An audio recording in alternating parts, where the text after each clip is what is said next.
Sabu ini itu pertama ada kakak beradik yang datang merantau dan menetap di sini. Yaitu ada namanya Habu Miha dan dia berkembang biak di Sabu. Sehingga dari turunan dialah maka lahirlah yang namanya Bakbo Miha.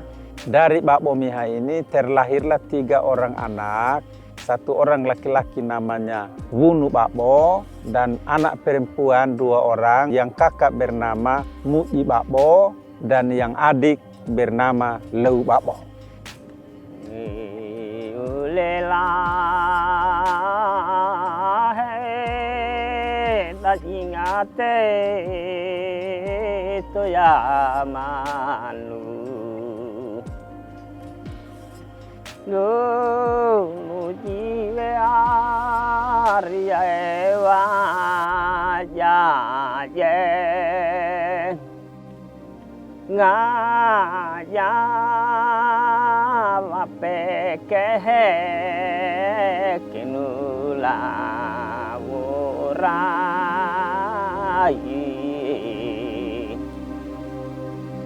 Balu jiketa do mamalu.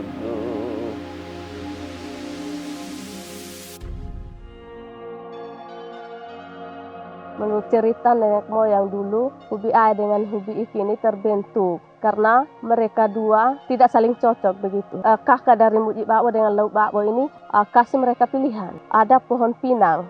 Karena Mu'i Bakbo pilih yang banyak buah pinang itu, makanya disebut sebagai Hubi Ai atau itu bunga paling besar. Terus kalau Lau Bakbo atau Hubi Iki itu dia bunga paling kecil. Mulai dari situ turun-temurun Hubi Ai ikut keturunan Hubi Ai dari anak cucunya, begitu juga dengan Hubi Iki.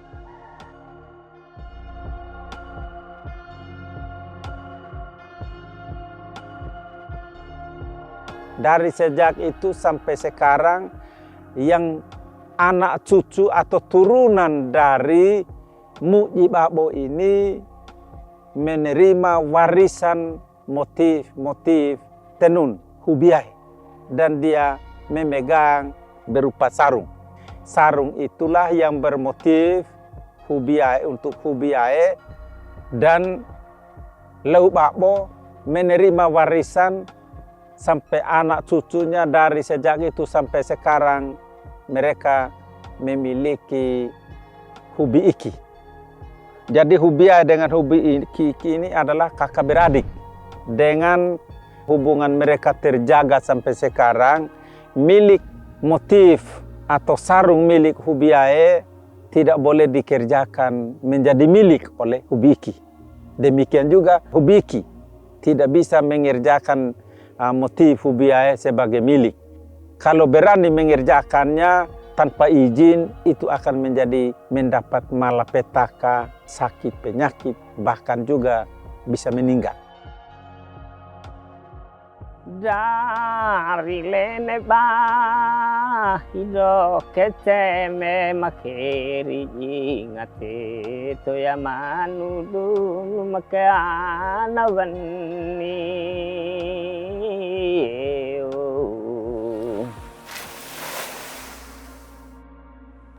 oh kenu daru ya wake ya lau lagi. Dulu waktu kecil juga saya gembala kerbau, jadi siang begini ya istirahat dan kerbau di dalam air. Dari kecil nenek saya sebagai seorang penenun, mama saya juga sebagai seorang penenun, jadi saya ikut untuk belajar menenun. Jadi dari umur 8 tahun itu saya sudah belajar untuk ikat motif yang mudah, seperti kelutu yang bintik-bintik hitam ini. Saya belajar tenun dari ikat pinggang, karena nenek tidak mengizinkan saya untuk menenun selembar kain begitu. Takutnya dikasih rusak. Waktu saya masih kecil itu benang masih susah. Nenek masih pakai benang pintar. Makanya nenek tidak izinkan saya untuk menenun. Setelah saya sudah SMP baru belajar untuk menenun selimut. Kalau nenek keluar dari rumah saya menenun. Kalau nenek, saya tahu nenek sudah datang begitu saya hilang sudah. Jadi belajarnya hanya pencuri-pencuri waktu saja begitu. Nih, mau doya ya Dina. Nema. Nah. Ini nih barang biari anak pudo mone nah. Kami serba kaki apa? Sama-sama. Mina mi hari ini mulai saja ya hari ini mana nuna nih. Hay là mọi rất là cái mà nó là kakak ni aku lihat mana nu. Udah ya do ne. Do peke mina hari ya rai ngati ini di luar nih. Udah ya peke mah mulai mina re. Ya peke na. Tado mada uta apa udah aku do udah pernah iki. Karena naik sih ini tuh ini ada yang saya sa SMP. sa SMP ni sa dia kita jaga. Ya, nenek kasih tahu waktu itu kalau motif hobi iki ini seperti ini. Nenek sudah kasih tunjuk sarung kepada saya. Oh, ini yang kita punya motif.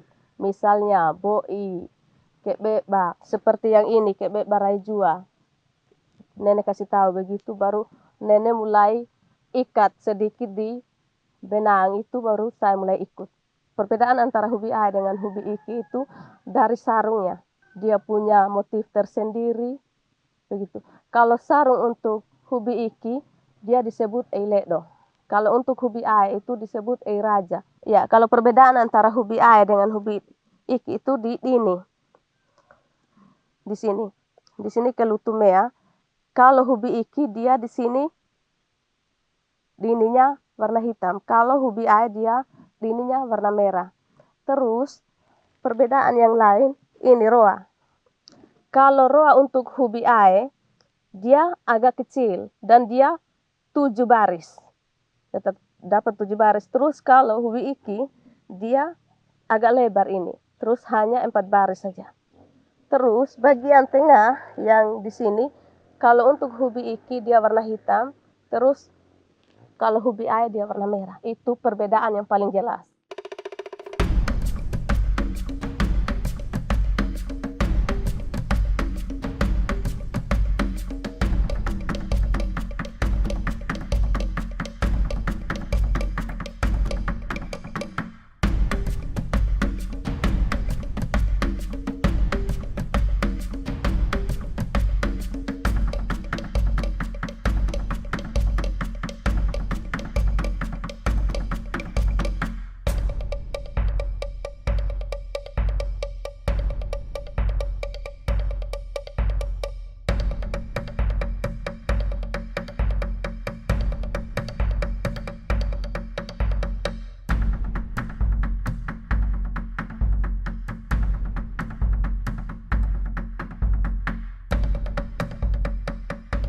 Dalam tenunan yang mereka buat itu sangat berkaitan dengan kehidupan, dengan kesuburan turunan mereka.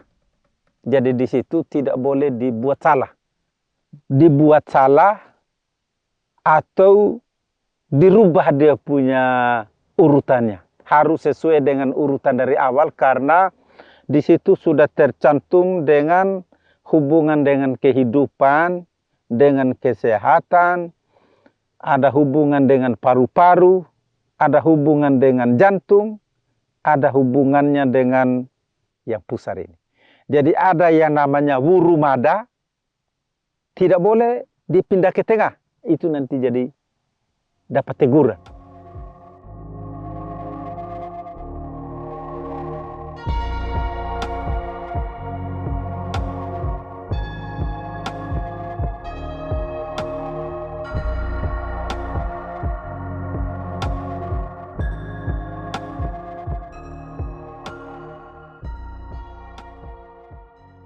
Jadi perempuan dia selalu pindah suku ini, kawin ke suku ini, tetap mewarisi dia punya hobinya itu. Jadi anak laki-laki dan anak perempuan yang dia lahirkan di situ, itu tetap berada dalam garis turunan hobiai. Ikut matrilial mamanya.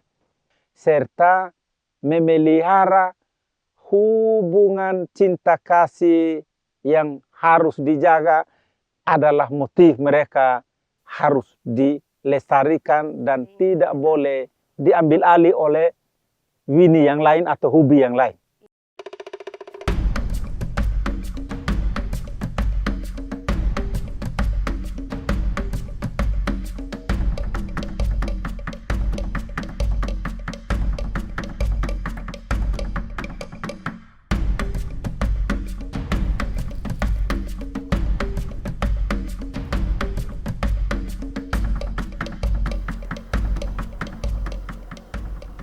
Jadi proses pembuatan benang kapas itu, kapasnya dipetik dari pohon kapasnya, setelah itu dijemur. Setelah dijemur lalu dibersihkan kotoran untuk siap dikeluarkan bijinya. Jadi tahap yang pertama itu membersihkan kotoran, misalnya ada binatang apa begitu di kapas, dikasih bersih. Setelah itu baru dikasih keluar bijinya, itu bahasa sabunnya disebut mengering. Tahap yang ketiga itu dia namanya kepale. Kepale itu artinya dia membuat serat kapas itu lebih halus dan membersihkan sisa-sisa kotoran yang masih ada dari hasil mengeluarkan biji. Terus tahap yang keempat itu wuhu namanya, untuk menghaluskan serat kapas untuk siap dipintal. Terus tahap yang kelima itu memintal, membuat serat kapas itu untuk dijadikan benang. Terus tahap yang paling akhir itu rore namanya. Rore itu digunakan untuk menghitung jumlah urat benang. Disebut di sini 3 urat itu disebut 1 ngutu. Dari 3 ngutu itu ada 30 ngutu lagi, itu disebut 1 hie. Ini namanya kedia. Jadi kedia ini berfungsi untuk menggulung benang dan siap untuk dimane dan membuat motif ikatnya. Kalau gulung benang ini dia gulungnya per hie, tidak bisa langsung 10 hie, tidak bisa langsung 10 memang, jadi harus satu-satu. Yang disebut hengutu atau 1 ngutu itu 3 urat seperti ini. 3 urat seperti ini. Jadi untuk hie-hie ini, untuk 1 hie ini ada 30 ngutu.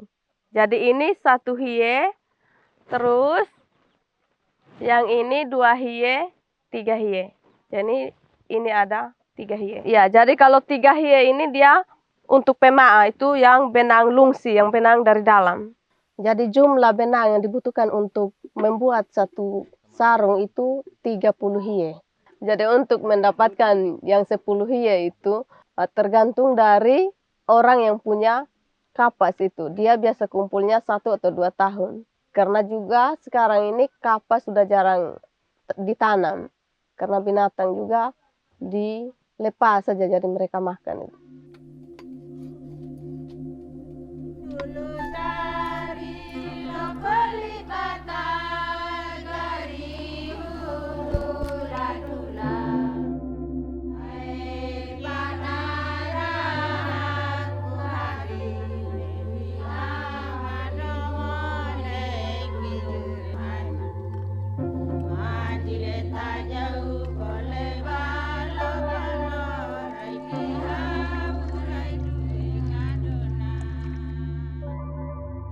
Jadi setelah kapas itu sudah dijadikan benang, itu dibuat peminyakan. Tujuan dari peminyakan itu, kalau untuk warna merah itu memang harus dipeminyakan, supaya waktu celup itu warna merahnya melekat. Setelah peminyakan, benangnya dijemur, jemur hingga kering. Dia bisa jemurnya sampai 1 minggu itu. Setelah digulung, lalu benang putihnya dibentangkan. Setelah dibentangkan, dipasang ke bingkai ikat.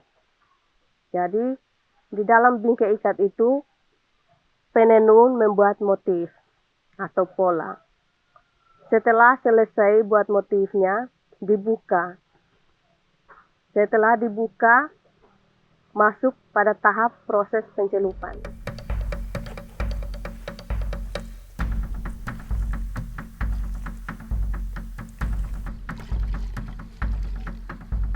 Indigo ini adalah perbatan warna hitam. Baru kita ketu dari pohon, baru taruh air dalam periuk ini berendam satu hari satu malam lamanya. Sudah itu baru kami putar baru sesudah putar kasih tinggal sedikit baru campur pakai kapur. Sesudah itu lagi besok lagi kerja lagi gitu. Terus baru kumpul sampai 1 minggu begitu baru bisa kita celup benang bikin warna hitam. Ini cara prosesnya warna merah, tapi dari akar mengkudu dengan lubah. Ini saya sudah celup ini, saya dapat warna merah. Tapi ini dicelup ulang-ulang sampai sekitar 27 kali supaya dapat warna yang merah bagus begini.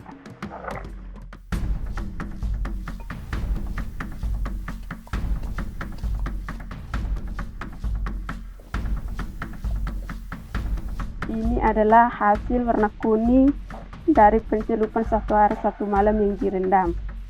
Dari bahan kunyit, kuriradu dengan kacang hijau. Kalau untuk pencelupannya mau dapat 3 warna, dia harus celup di warna hitam duluan. Setelah sudah hitam betul-betul, baru buka tali rafia atau ikatan untuk mewarnai di warna merahnya. Setelah warna merahnya sudah dapat atau sudah warna merah bagus, itu di kanji.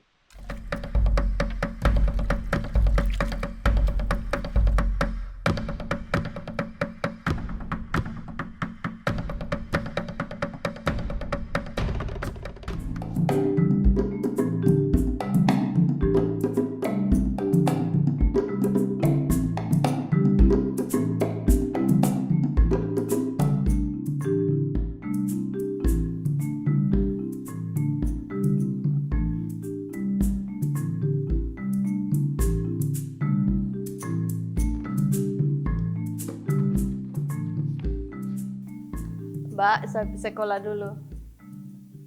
Kalau untuk benang dari kapas itu memang sekarang sudah kurang. Kalau benang toko bisa dapat di mana-mana. Terus untuk stok pewarnaannya itu ini pakai musim. Misalnya kalau musim hujan itu ini dari dia ambil daun nila. Jadi tunggu hujan datang dulu baru pohon nila itu tumbuh. Jadi musim juga, jadi tidak sepanjang tahun begitu. Jadi mulai untuk kerja di warna hitam atau untuk ambil daun nila itu dia bulan Maret, April, Mei, Juni. Terus kalau untuk mengkudu itu dia September, Oktober, November. Itu. Kalau untuk akar mengkudu memang masih banyak sih. Kalau untuk daun nila ini kalau hujan sedikit pasti daun nila juga sedikit.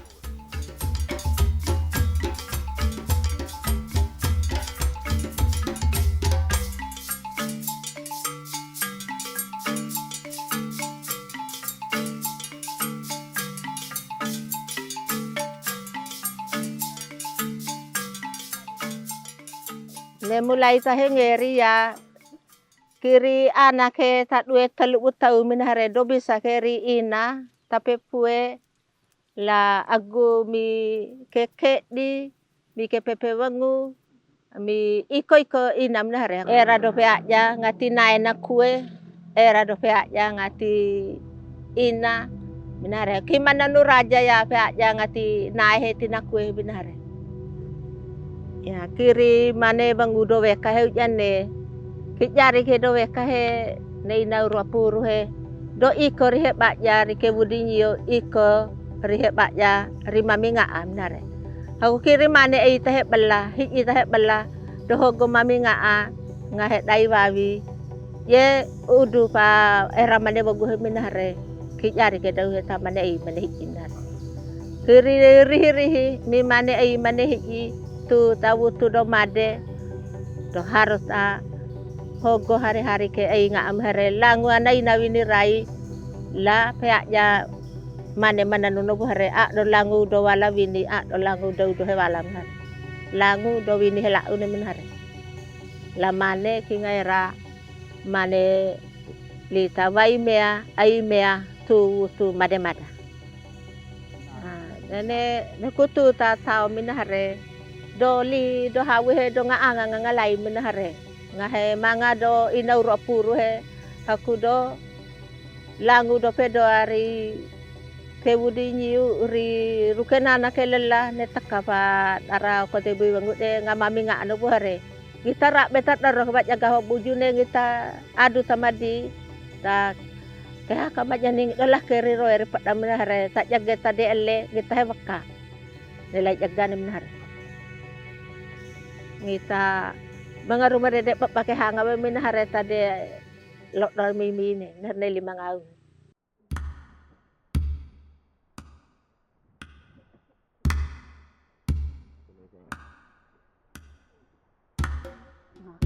Ya, ini prosesnya pelui untuk memindahkan kasih masuk dia punya motifnya satu persatu.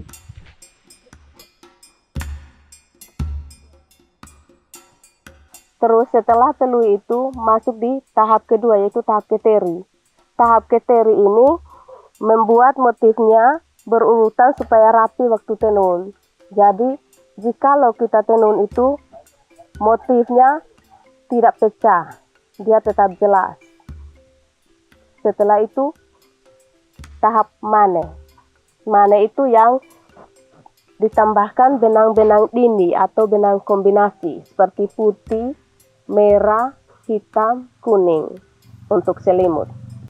Jadi setelah semua selesai, sudah masukkan semua benang yang kombinasi atau variasi untuk mengisi roa-roa ini, lalu ditenun.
Penggunaan motif atau sarung dan selimut ini oleh orang Sabu dari dulu sampai sekarang dipakai pada acara kawin adat, dipakai pada acara sambut anak lahir, hapoana namanya. Selain penggunaan dalam upacara adat, bahkan juga untuk bungkus ini jenazah yang meninggal, kalau laki-laki selimut, dan ada dia punya volumenya. Kalau misalnya laki-laki yang meninggal, ada semua saudara, kenalan, handetolan, dia bawa semua, satu orang satu lembar, dan jumlah semua misalnya 150 lembar, tidak dibungkus ke mayat semua, tidak boleh. Itu kalau diseba, baheo namanya, 9, jadi dia 9 lembar bungkus di badan. Kalau di mehara 7 lembar saja. Jadi yang lainnya sisa untuk balas lagi kepada saudara-saudara yang mengalami kedukaan. Begitu. Nah, jadi yang dibungkus kepada mayat itu Kalau perempuan sarung. Nah, kalau laki-laki selimut dan wajib ada dengan desta ini di kepala. Yang sebenarnya dalam kehidupan sehari-hari wajib dipakai. Tapi karena pekerjaan ini barang ini rumit dan sudah banyak ini pakaian di toko jual, maka dalam kehidupan sehari-hari lebih banyak memakai pakaian yang terjual di toko.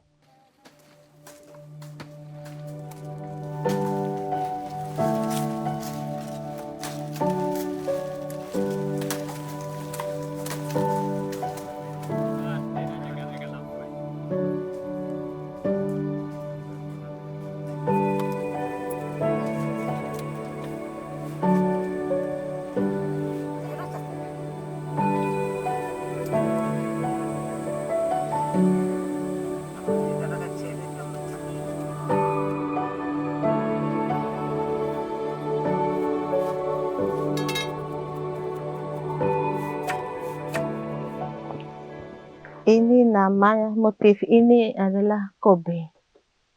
Gobe ini khususnya untuk kita pada hari kematian harus ini yang pertama kali ke kita punya tubuh. Atau waktu putus napasnya juga harus kita putus napas dengan kain sabu ini. Karena kita ini dalam bahasa sabu ini datang dengan cantiknya, dengan gantengnya ke hadapan nenek moyang itu. Datang dengan pakai ini pakaian yang dia kasih tinggal untuk kita. Nah, kalau pakai untuk hidupnya yang saya bilang itu harus di samping ini. Kalau gaya bungkusnya jahitannya di depan atau di belakang karena satu di atas, satu di bawah. Kalau kita baring ini harus di tulang belakangnya ini. Dibungkus baru kalau orang itu ini seperti kita ya waktu di dalam perutnya itu. Nah, kalau waktu dibaring di dalam kubur itu harus menghadap ini. Laki-laki dan perempuannya harus menghadap muka dengan muka. Dan waktu kematian juga harus diundang saudara-saudara dari keturunan mamanya pada hari kematiannya itu ditutup dengan kelapa kering baru ditutup. Karena sudah dibuka baru ditutup pada hari kematian itu dari saudara garis keturunan ibunya. Tidak dari garis keturunan istrinya. Kalau istrinya hubi iki tidak ditutup oleh hubi ikinya oleh istrinya. Harus cari dari keturunan hubi ayahnya. Begitu juga kalau hubi iki kawin dengan keturunan hubi ayah itu, pada hari kematiannya itu tali pusarnya harus ditutup dengan garis keturunan ibunya itu.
Di sabu ini namanya disebut bola.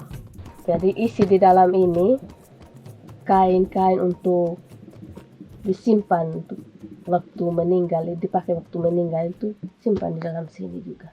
Jadi ini contoh sarung yang ada di dalam keranjang pusaka yang bungkus pertama kali pada mayat seorang perempuan.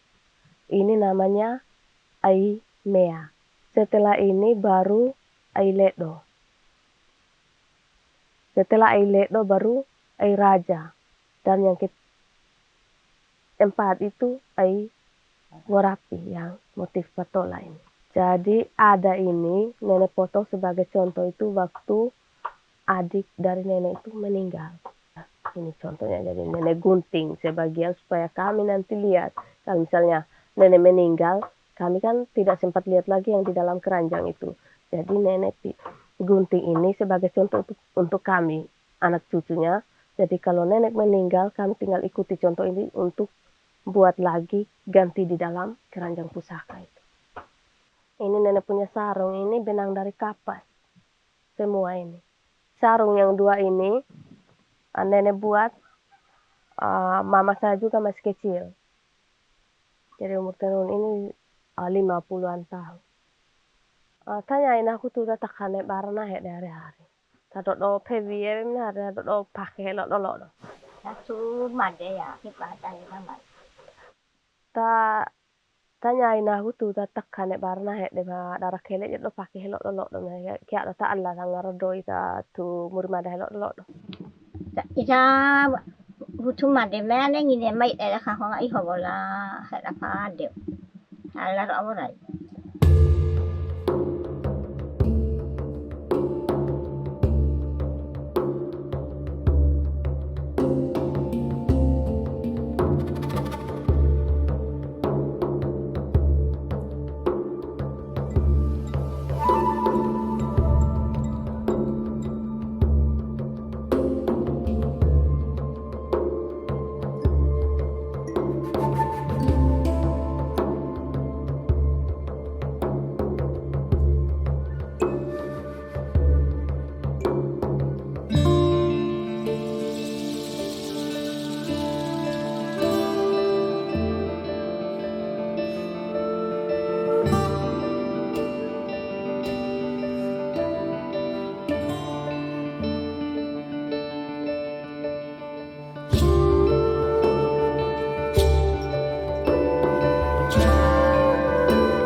Peta dapai palagi ulu hadiko ke ariyai mai mawenga wata maketa do perlu kebom mauru yaranu mai veru majagene do kadao ane ya ariyai ta pulara ulu audo me aboke vemu kilai rini. Saya masih menenun sampai sekarang itu karena menurut saya menenun itu merupakan salah satu untuk memenuhi kebutuhan hidup. Karena di Sabu ini kebanyakan perempuan itu yang berperan penting untuk mencari hidup, untuk menafkahi anak-anak. Itu dari tenun. Tenunan Sabu itu dia punya arti tersendiri, bukan seperti yang lain, pulau-pulau yang lain. Karena di Sabu, apa yang dia buat punya arti tersendiri. Seperti kain ini dia seperti KTP begitu. Tanda pengen hal.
Foto yang di atas ini saya minum anggur bersama dengan Ibu Genevieve dengan Ibu Linel Barret di Chiang Mai. Ikut ASEAN Textile. Saya mulai ikut pameran itu tahun 2013. Itu di Museum Tekstil Jakarta. Itu saya memperkenalkan 3 generasi.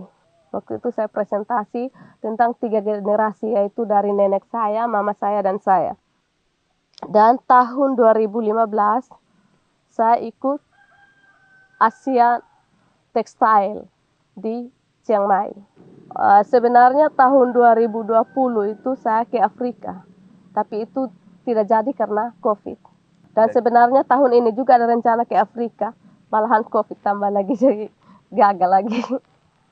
Ya, setelah saya ke sana itu mereka tidak tahu Pulau Sabu itu ada di bagian mana. Itu mereka kaget. Setelah saya bawa tenun dan apa begitu, mereka bilang kainnya bagus-bagus, mereka senang. Jadi mulai dari tahun 2013 itu sudah Sabu ini mulai terkenal dan kain-kainnya juga mulai terkenal begitu. Dan orang dari luar datang juga ke Sabu.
Lipi kaya rowi lua muri mada ya dorak bedot daroke kiri manere ne lua ne ai hawu de do tade kiri luar negeri minahre kue rada upat arsen da uta belaja dorak bedot daro saja ita beli ai beli nga rowi hirai hawu a do ke do eranga serai nga ke bui padarama re minahre idori ruku beli ai beli nga aji rike bue mane mananuna punane ke i kenara i murda mada nga apa delu minare aku ane ria lipet ria pada ya boleh hane muri mada de tapi mangangene delu de rowi di do hawu nara murda mada ngati wai pawe nare aku do tape du tene de ya palot do murda mada rina ngita ta balot dona tabata tada nari dau tabata mamut de muri madan. Aku ni amuak je segi dah tu tak pakai padara lot umur madat je kau nak deh. Lita amuak je segi dah jari apu i ina naloni dimu. Aku heo henguruhu kat je ngati naloni dimu. Neke pue parahat ya padara lua meang amadi. Kinga made ne dah udah bani perunu buhare tagay tailai. Boleh aku raka yang ngalua tahamin hare ngati daya aku tak balik ngaga ngat jama.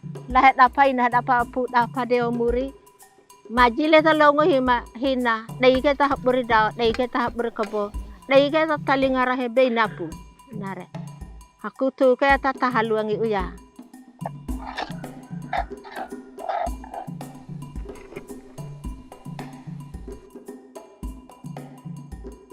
Kalau tentang adat istiadat itu otomatis hilang dengan sendirinya kalau yang dari benang kapas ini, kain yang dari benang pintal.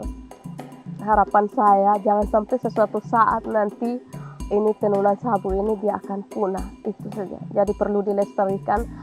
Jadi saya biasa bicarakan kepada anggota kelompok saya itu, saya bilang kita perlu ajarkan kita punya anak-anak, jangan sampai ini kita punya adat ini, kita punya budaya ini hilang dengan sendirinya. Jadi pertahankan, karena ini merupakan suatu kebanggaan kita orang Sabu, saya bilang begitu.